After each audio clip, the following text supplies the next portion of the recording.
रूस और फ्रांस के बीच तनाव बढ़ गया। एक और बड़ी खबर सामने आ रही है। भूमध्य सागर में आमने सामने दोनों देश सुखोई 35 और MQ-9 का आमना सामना हुआ है। तो ये एक और खबर सामने आ रही है, रूस और फ्रांस का आमना सामना।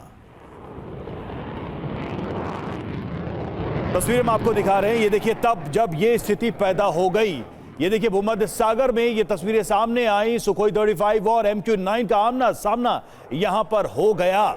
इस वक्त आप देखिए जंग के हालात में ऐसी तस्वीरें भी सामने आ रही हैं, जिस तस्वीर से बचना शायद चाह रहे हैं तमाम देश।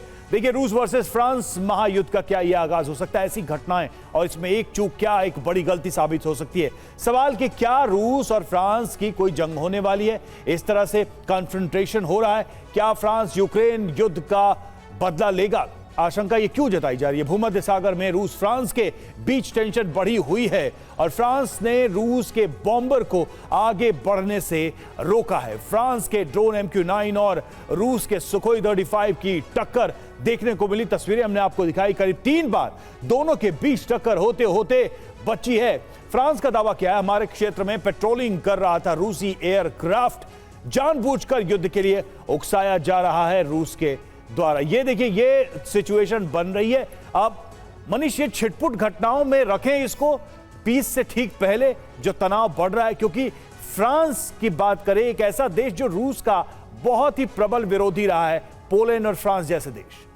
देखिए भले ही ये इसको आप एक इंडिविजुअल इंसिडेंट देखें, लेकिन ये भी बात सच है कि एक छोटी सी चिंगारी कैसे एक दावानल की भूमिका में आ जाती है। क्योंकि आज की तारीख में रूस और यूरोपीय देशों के बीच में जिस तरह का तनाव है, जिस तरह का कम्युनिकेशन गैप है, उसमें एक छोटी सी मिसअंडरस्टैंडिंग कुछ भी कर सकती है। और इसी वजह से अगर इस तरह की घटनाओं को आप देखें, इंटरनेशनल वाटर है, इंटरनेशनल वाटर में रूस के भी फाइटर जेट जा रहे हैं, फ्रांस के भी फाइटर जेट जा रहे हैं, आमने सामने टक्कर होगी तो वो कहेंगे तुम्हारी गलती, और फिर बात यहीं से आगे बढ़ जाएगी।